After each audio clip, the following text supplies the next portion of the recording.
Hello, this is Travelers Round Europe. In this video, we'll share our experience in Prague, Czech Republic. We visited Prague at the beginning of May. On the first day, we landed at Prague Airport around 9 in the morning. You can take bus 59, which drops you off right at the Nádraží Veleslavin subway entrance.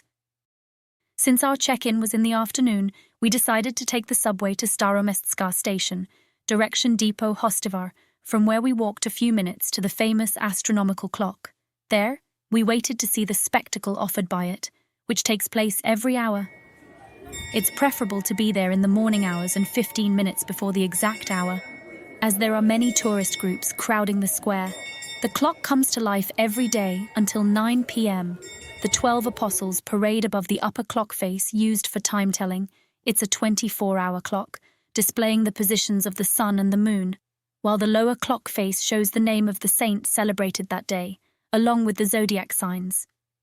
Since we were quite hungry, we had breakfast at a nearby location, Jizerske Pekarny, where we tried one of Prague's popular snacks, Chlebicek, a type of open-faced sandwich with a single slice of bread, which cost us around 30 CZK each. Surprisingly tasty and fresh. For currency exchange, 25 CZK is approximately €1. Note that card payment isn't accepted everywhere, so it's preferable to exchange some CZK. A good location for currency exchange is E-Exchange, near Staroměstské náměstí, Old Town Square. Address in the video description.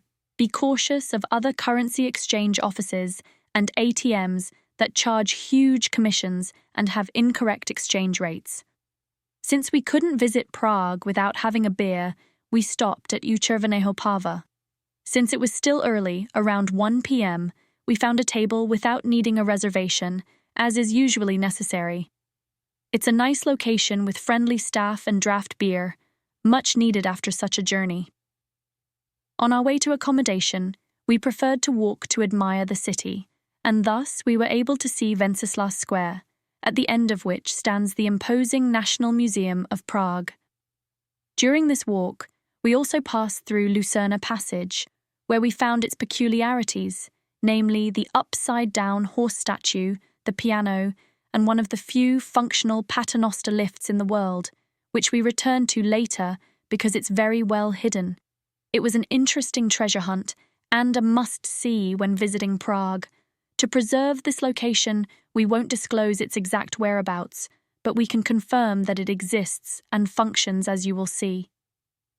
We finally arrived at our accommodation, preferring a very nice apartment in an old building, where we had all the necessary amenities just like home.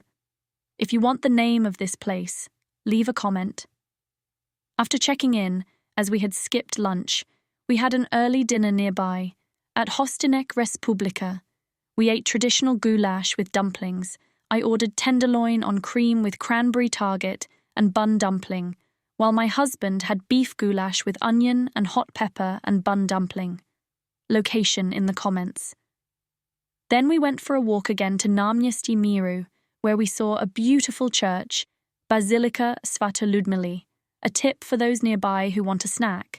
We found a fast food place with Párek v rohlíku hot dogs, which we saved for the next occasions when we pass by there. Address in the description. On the second day, after breakfast, we decided to visit Prague Castle and set off on foot to Náměstí Míru, where we took the subway to Malostranska, from where we climbed the stairs to the castle on foot. Prague Castle is recognized by the Guinness World Records as the largest ancient castle complex in the world. It is currently a UNESCO World Heritage Site, and over time, it has been the residence of many personalities from around the world. Prague Castle consists of numerous buildings: the Old Royal Palace, the New Royal Palace, the Belvedere, and the Lobkowicz Palace, 4 churches, and other buildings. You must stroll down Goldan Lane, especially if you're with your loved one, as it's considered one of the most romantic spots in Prague. St. Vitus Cathedral can be visited for free, and you can admire its grandeur and wonderful stained glass windows, which can easily be missed from the outside. In the end, we visited the park behind the castle, which is full of flowers, especially tulips in spring. After the castle walk, we decided to go to U Chlebicek for lunch and to hydrate with beer. We ordered fries with bacon and onions, and of course, beer. Here you can find very cheap and good beer, but you need a reservation to find a spot. Address in the description. From there, we walked on the famous Charles Bridge, which crosses the Vltava River towards the centre. The bridge is approximately 500 metres long, protected by 3 towers, 2 of which are on the Mala Strana side and the 3rd on the Old Town side. The tower in the Old Town is considered one of the most amazing Gothic-style civic buildings in the world. The bridge's balustrades are decorated with 30 sculptures, mostly in the Baroque style, currently replaced with replicas. As it was a rainy day, we were able to admire it leisurely, as it was less crowded than usual. In the afternoon, we took a stroll to Vyšehrad Fortress, where we caught the hourly song among the lilac bushes. A triple delight, olfactory, auditory, and visual.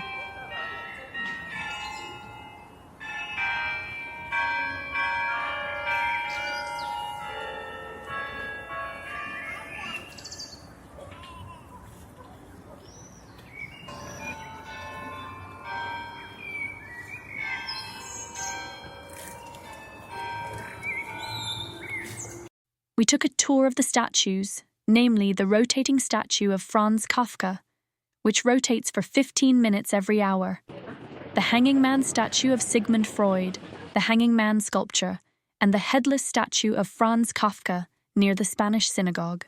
After all of this, we went to Červený Jelin for, you guessed it, more Czech beer, where we tried a type of beer called reziny, half blonde and half dark beer, and had dinner. After a full day, we retired to our accommodation. On the 3rd morning, we went for a walk in Grabovka Park, Havlíčkovy Sady, a lesser-known gem, where we found squirrels and a small vineyard, quiet and lush greenery. Being up on the hill, we had an amazing view of the new city.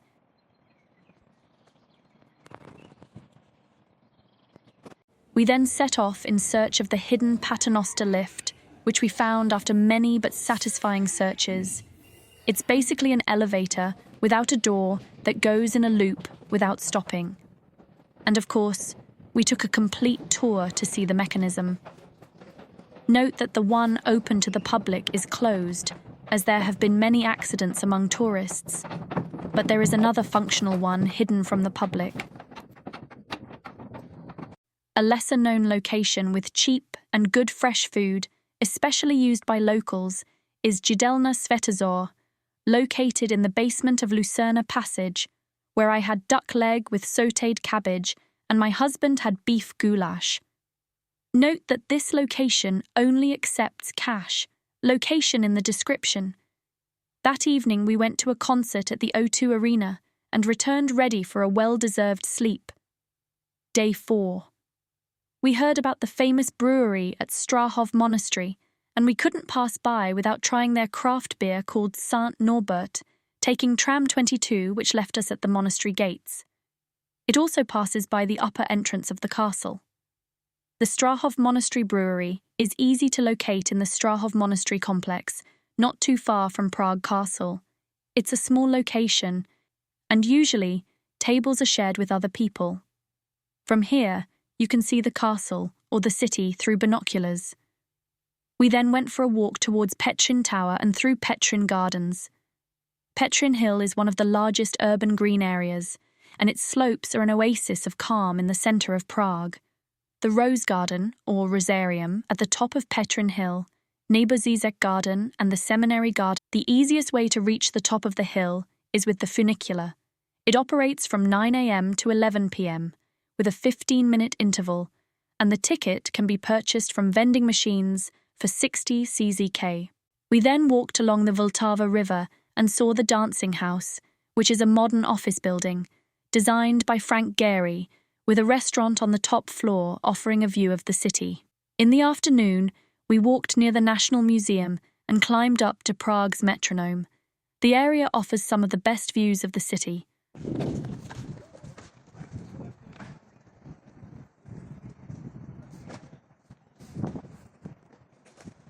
The public transport app is PID Litaka. You can find the link in the details. Tickets can be purchased directly from the app or from ticket machines where you can pay with a card. The price for a single journey is 30 CZK for a 30-minute ride. There are options for 24-hour passes, 120 CK, or 72-hour passes for 330 CZK. Don't forget to activate your pass before boarding the bus, as there's a few minutes delay before it becomes valid. Also, if you purchase a ticket from the machine, ensure you insert it into the validation machine correctly. Failure to validate it correctly may result in cancellation, even if it's been validated, and you may receive a fine during checks. Tickets are also valid for the subway, but be careful as there are no gates at the subway entrance. However, there are many random checks, so ensure you have valid tickets. Our vacation in Prague ended here. Don't forget to comment, subscribe, and like if you enjoyed or not.